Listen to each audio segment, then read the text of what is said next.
Sorry guys, I had somebody walk into the office and so I had to stop the video, and unfortunately I hit the pause, and when I went to go start back up, I actually hit the record button.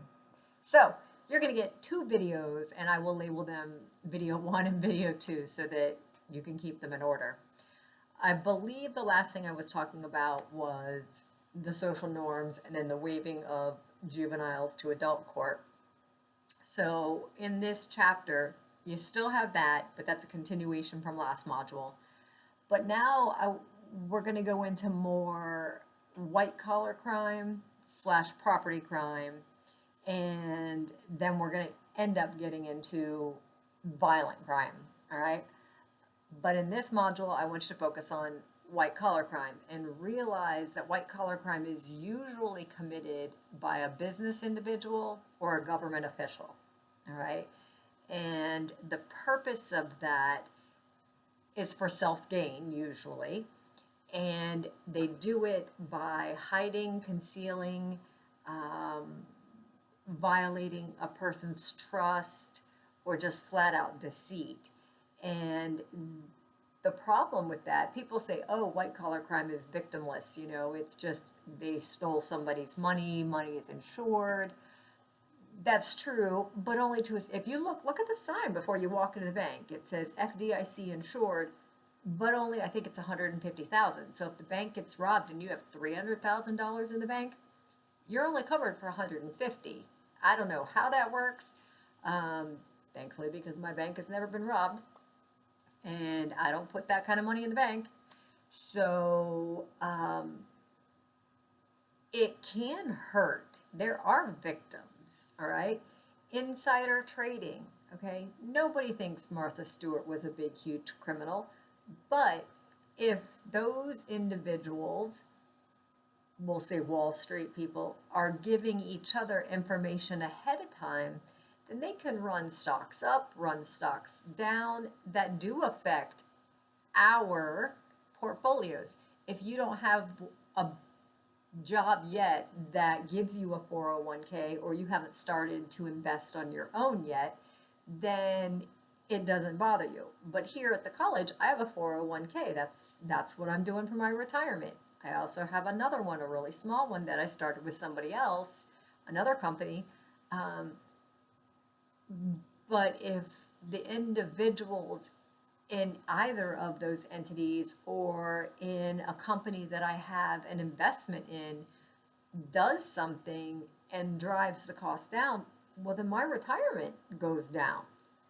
That hurts, because what am I going to live off of, when I get to be older than 29? So, but imagine, you can look up the Enron case. There's plenty of things on the website. The Enron case, look at Bernie Madoff. You can look at Martha Stewart, because they're very different. One would be a pyramid scheme, one would be insider trading, but you can think of how those could affect the individual. Bernie Madoff did this Ponzi scheme, this pyramid scheme, where he asked me to invest $100,000, and he's guaranteeing and showing me that he is getting 10, 12, 20% rate of return on their money. That's huge. That's a lot of money. I give you 100,000, you give me back 120. Woo, yeah, who's not going to want to get involved in that? But what he's doing is he's taking my $100,000 investment to be able to pay the person their 20, their 20, their 20, and then mine is, there's nothing there. So then he has to continually get new people to invest and play with the rates of return so that he can continually pay us the interest, the dividends, the whatever that he's guaranteed.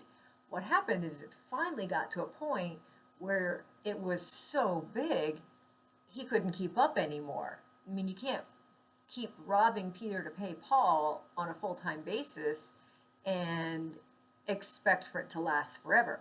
And I'm still amazed at the amount of time that he was able to do that. But if you look at the people that he was so good, if you look at the people that he actually defrauded, you've got Hollywood actors. Some of them lost huge amounts of money. And some of us may say, well, big deal.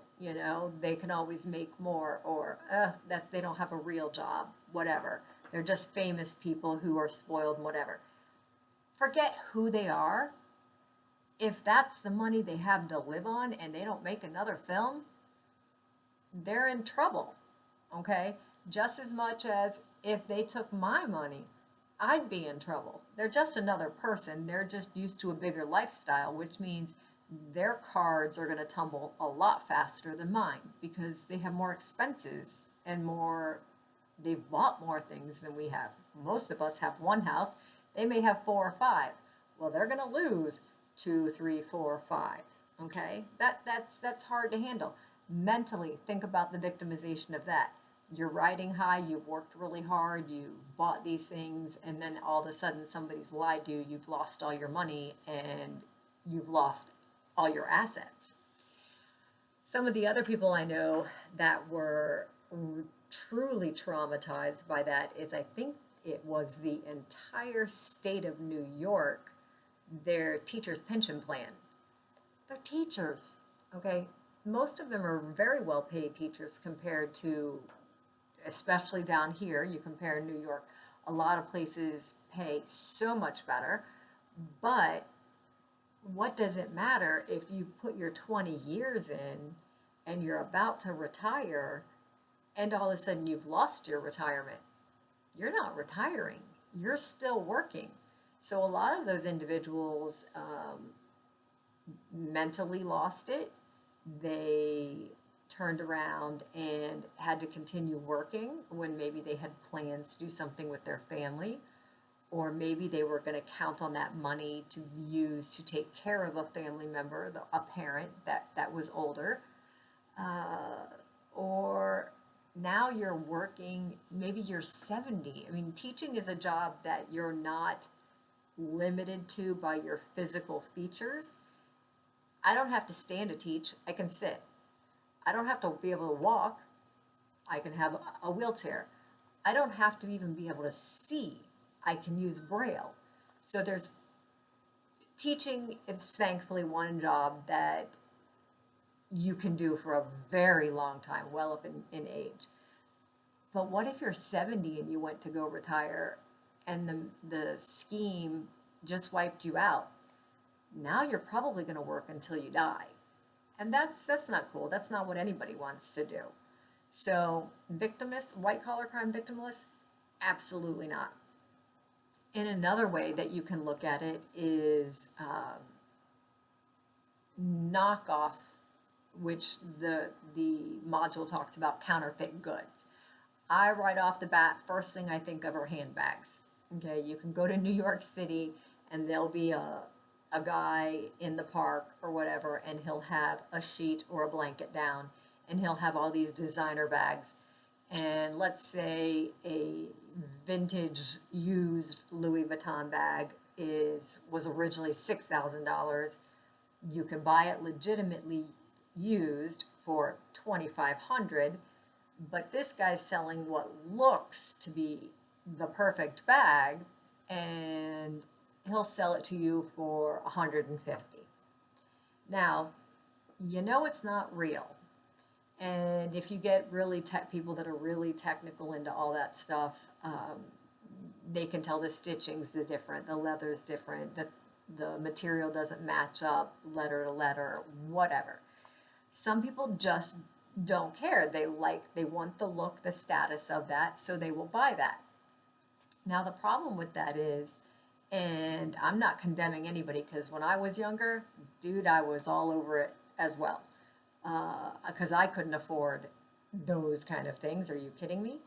So the problem with it being, yes, you get something that's nice and appears to be on a different level, but one, you're not going to like, most of you aren't going to like this, you are devaluing the company that actually makes the original bags. So the original Louis Vuitton that's $6,000, you're actually, when you're flooding the market with knockoffs, people are buying knockoffs, not buying the originals, and therefore the company's going to start losing money. They have to lower prices, they don't make as many, and you're like, boo hoo hoo for them. But forget about the owner of the company, which is a victim. But what about all those people that were employed in the manufacturing? Those people will now lose jobs, or hired less and have to work more, or their income is not as great. So that simple little thing that makes us feel good, you have to think through the whole thing. It's not just the company that's getting hit, it's all the people that are involved with it as well. So that's one that's a really big one. And when I think of knockoffs, I think of handbags usually. I'm a woman, handbags. So identity theft, you guys all know what that is, so you can figure out, yes, it's a white collar crime. You can look into that. We get it. We all get it. It doesn't matter how old you are. I can tell you that I get a text from a certain company every day because I own stock in Bitcoin. Tells you how much I pay attention to it. So I have stock in Bitcoin. Well, Bitcoin's going through a lot of changes and losing a lot and all of this. So this other company is constantly sending me information, and they are wanting me to hit the text button to read more. I'm not hitting that text button because what that does is, even if I don't read or sign up or give them my email, that can allow them into my phone. My phone is my life. That's my contacts, which is how you all would end up getting hit if you were in my phone list. So it's a way of stealing information for other people, and it doesn't matter if I open it and then I don't go any further, so I don't become a victim. But there will be somebody in my family, it could be somebody older or this or that, who actually clicks on it, and then all of a sudden they have access to all of their credit cards, if they're on there, their payment, their bank, whatever. So, and it can be very devastating. So identity theft goes in multiple different directions, as well as in, the fake IDs that people get for employment. That hurts the employer, it hurts the original person. So you can, the assessments and the assignments are going to go into that. But I just kind of wanted to mention it to you. Burglary, graffiti. I like true graffiti. Graffiti that is art. Graffiti that is condoned by, my dream is I want to open 2 bars and restaurants. One is called Graffiti, and once a month I want to have a graffiti competition and have my building repainted by graffiti artists on the outside, maybe on the inside too, I don't know, probably just the outside, and have it redone on a monthly basis. Brilliant on my part, because it's free labor and it's constantly maintaining my building. So I'm doing some things to maintain the structure of the building. However, other people are actually painting it and keeping it interest and bringing new clientele. It's going to hit the paper every month. So in that sense, it's good. But if it's not condoned, a building something that you don't want tagging is not graffiti. Graffiti is an art, but it has to be, like I said, you have to have permission to do it. But also realize that all the sides of those trains, everything else that you see tags or pictures or whatever of, those things are not done legally.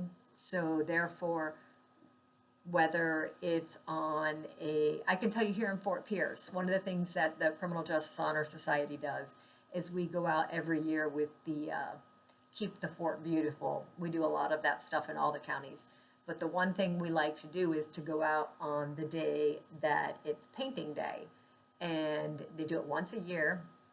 You get in these little buses that takes you to different sections, and you paint the actual city buildings or structures, or if a business owner has called and complained that somebody has put something salacious or hateful, said something bad about it, then we go out. The county or the city has provided the paint, the materials, and we're providing the labor to clean that community back up and try and make that individual whole again.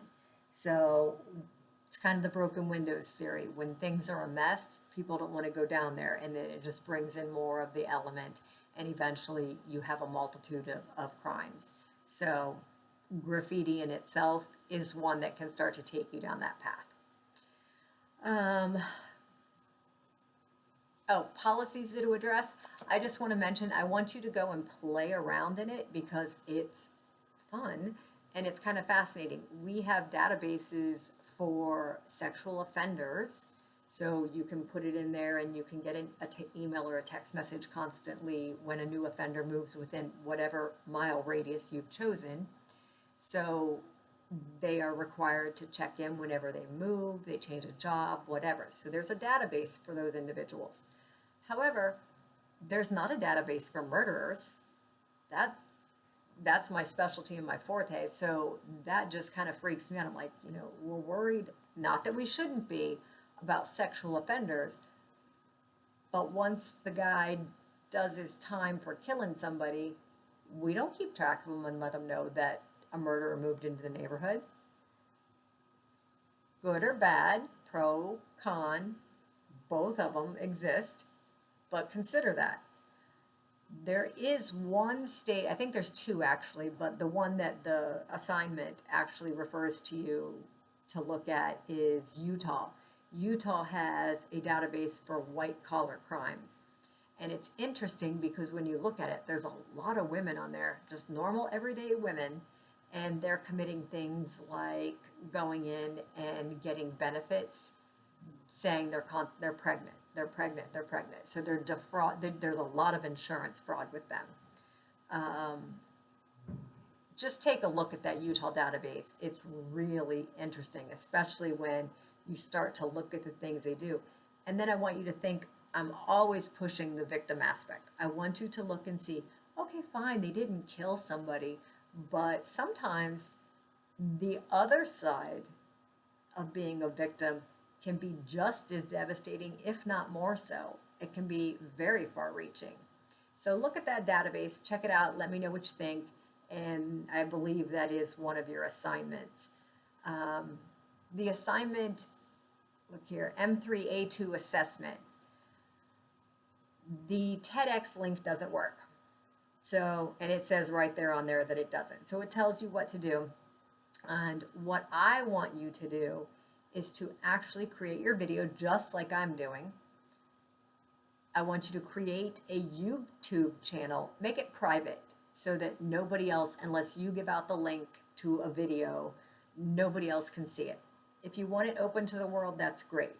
But I'm encouraging you to do that way because you're kind of building a video portfolio of your work, your speech, your personality, and you can use that later on when you want to go to grad school or want to get a job. You can say, hey, I have a YouTube channel.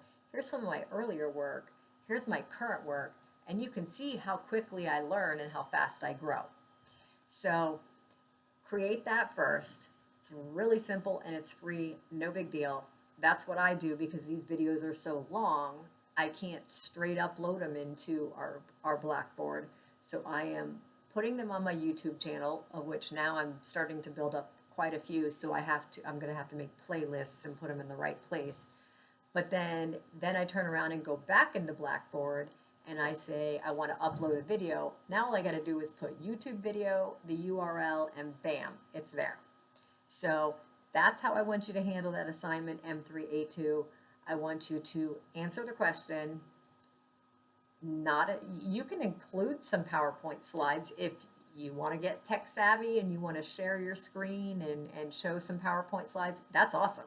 So the more you learn, the more marketable you are, the better shot you have at getting into another school or getting employed. Okay, you're showing your versatility and your worth. and I love it. And nothing makes me more excited than I'm competitive. I want our kids, our students, our people going and getting their second careers started. I want us to get the jobs. So yeah, I'm a little competitive when it comes to us versus other schools or this or that. So sometimes I'll throw you these little weird things and it won't make sense. It'll seem like a lot of work, but it's not. It's much easier to just talk through your assignment, have a few notes, and then upload it. You're learning technology, you're learning to speak better. Okay? So, I think that's it for the week. And if you have any questions, please feel free to email me.